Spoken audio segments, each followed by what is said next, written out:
राष्ट्रपति पद की एनडीए की जो उम्मीदवार हैं द्रौपदी मुर्मू आज पश्चिम बंगाल में हैं। आज उन्होंने बीजेपी के सांसदों और विधायकों से एक मुलाकात की है। साथ ही उन्होंने कुछ कार्यक्रमों में भी हिस्सा लिया। आपको बता दें कि 18 जुलाई को राष्ट्रपति पद के लिए चुनाव होना है।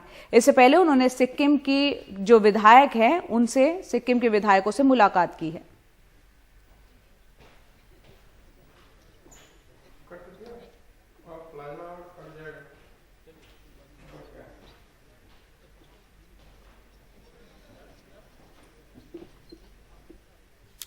और वहीं बीजेपी से अलग होने के बाद से शिवसेना विपक्षी मोर्चे में शामिल रही है, लेकिन पिछले महीने 39 विधायकों ने जिस तरह से बगावत कर मुख्यमंत्री की कुर्सी छीन ली और अब पार्टी के जो 16 सांसद है शिवसेना के, वो उद्धव ठाकरे पर एनडीए की राष्ट्रपति पद की उम्मीदवार द्रौपदी मुर्मू के समर्थन का दबाव डालकर विपक्षी खेमे से निकलने पर उतारू है। इसका नतीजा ये हो रहा है कि मातोश्री में करीब 3 घंटे की बैठक में कोई फैसला नहीं लिया जा सका।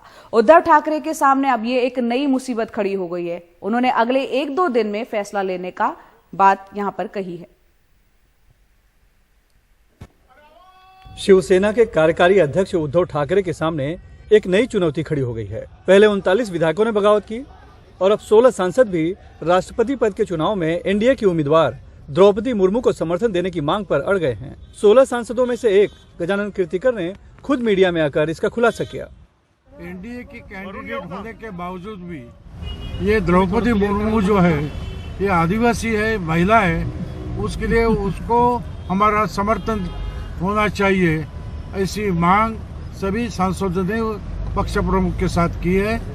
1-2 दिन में मैं निर्णय दूंगा, ऐसा उद्धव जी ने हमेशा। द्रौपदी मुर्मू का मुद्दा उठने के बाद क्या ये माना जाए कि सभी 16 सांसद बीजेपी के साथ जाना चाहते हैं? हालांकि खुद गजानन कीर्तिकर ने इस बात से इनकार किया। एनडीए का उम्मीदवार का ये मामला नहीं है।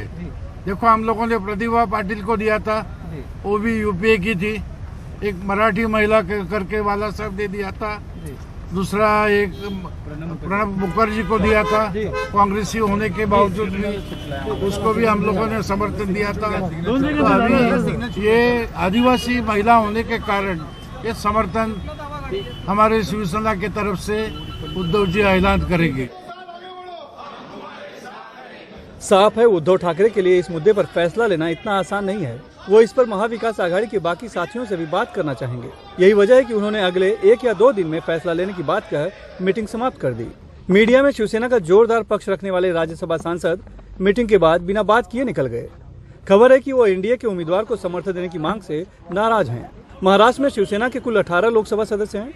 शिवसेना का दावा है कि बागी एकनाथ शिंदे के बेटे श्रीकांत शिंदे और भावना गवली के अलावा बाकी सभी 16 सांसद मीटिंग में उपस्थित थे।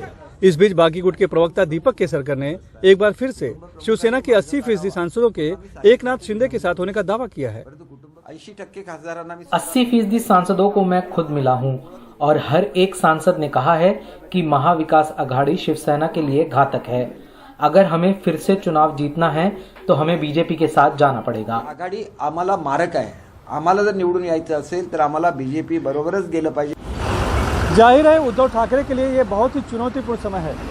39 विधायकों की बगावत के बाद भी उन्होंने अभी तक अपनी पार्टी को तो बचाए रखा है, लेकिन अब उनके सांसदों के तेवर ने उन्हें मुश्किल में डाल रखा है।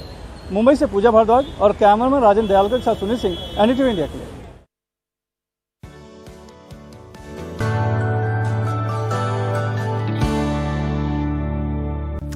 विदेशों में चलने वाले ब्लैक फ्राइडे सेल का खुमार अब भारत तक पहुंच चुका है। केरल की एक तस्वीर आजकल इंटरनेट पर काफी वायरल हो रही है, जिसमें लुलु मॉल आउटलेट ने मिडनाइट सेल की अनाउंसमेंट कर दी। और फिर क्या था, आप तस्वीरों से देखिए। डिस्काउंट और ऑफर का फायदा उठाने के लिए मॉल में लोगों का तांता लग गया। हर तरफ सिर्फ सर ही सर नजर आ रहे हैं, यानी कितनी संख्या में लोग यहां पहुंच गए। देखते ही देखते भीड़ इतनी बढ़ गई कि सिक्योरिटी गार्ड्स को उन्हें संभालना भी मुश्किल हो पा रहा था।